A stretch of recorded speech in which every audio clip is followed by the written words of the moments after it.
Now when you run into rubble in the ditch, particularly we're talking about rocky ground. When you run into rocky ground, then it's a real good idea to bed it. In fact, for plastic, it's imperative that you bed the pipe in main lines. Because if you have a rock sitting down under the pipe with the pipe sitting right on the rock, over time it's going to wear a hole in the pipe wall. Because that PVC pipe is sitting there underground, and as water flows down it, it's constantly vibrating. Now this is exaggeration, but if it's vibrating over time, this is a rock leaning against a piece of plastic, the rock wins. It's much more durable than the plastic, yeah. And it's going to wear a hole through that plastic over time, because that pipe's just sitting there vibrating ever so slightly, and it just sits on that rock and it works on that rock, and over time it'll finally wear a hole right through the pipe. Then you got yourself a leak. Now bedding material can be anything 3/4 inch or less in diameter material. So you go in and put in gravel and use 3/4 minus gravel, it makes a great bedding material. In fact, many places that'll be the spec. Use 3/4 inch minus gravel. Now we say, well, you're putting rock all over the pipe, but they're small enough not to have enough mass to ever wear into the pipe. 3/4 inch minus is a great fill, or anything smaller. Obviously sand is a great bedding material, just straight sand. It's a fabulous bedding material. Again, you're looking for a product that's relatively inexpensive. If you have soil, clean soil available, that would work great too.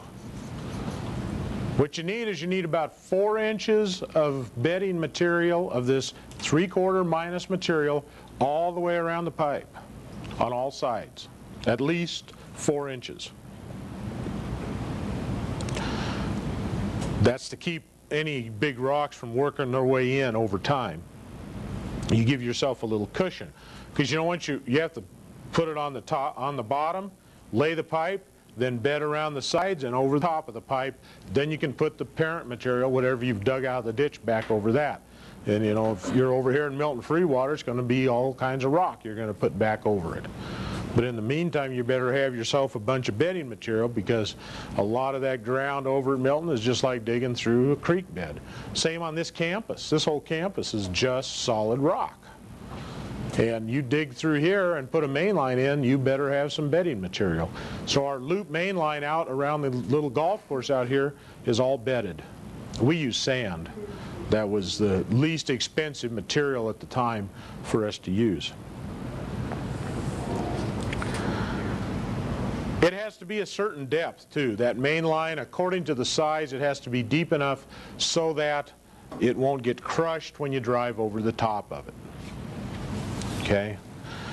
And that totally depends on the diameter of the pipe. The smaller the diameter, the shallower it can be as you drive over the top of it with a tractor or whatever, a truck or a pickup or whatever, and the crushing force going down on it and will be less demanding as closer you get to the surface with smaller pipe.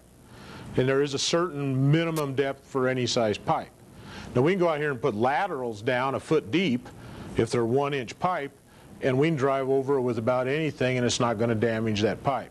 But if we had an 8-inch pipe and only put it 1 foot deep and then drove a semi over the top of it in a regular silt loam soil, it's going to collapse it. It'll crush it right on the spot, because there's a big hollow under there, and when those tires go over it, there's nothing to support the load in the semi, and it's going to crush it. Now we put that 8-inch pipe 3 feet deep and cover it with soil. Now all of a sudden we have all the soil pyramid build up on top of it, and it can support it. So, and then there are times when we have to worry about the frost line, but most irrigation systems we purge before the winter comes. In some areas it'd be prohibitive to put it below the frost line. You'd be down so dang deep you wouldn't ever want to try to do the excavation. You just have to know you're going to drain them before the freeze comes. Yeah, there's areas of the country you got to go 6 feet Well, that would be one expensive main line. It'd be pretty prohibitive to put them in that deep. So you make amends to drain them. So that's the needs of, as far as bedding and burying the pipe. And each size, and it somewhat, the soil structure determines how deep it can be too. Certain soils have more strength than others. So a good heavy clay soil, you don't have to bury the pipe quite as deep to still get the same stability from the top. The more sandy it is, the more potential it will crush it. So you have to have a little more depth to a sandy soil over a given diameter pipe. Most pipe, we say, hey, if it's a main line, at least 2 feet deep. That's a pretty good rule of thumb. And then when you get into bigger pipe, you have to go a little deeper.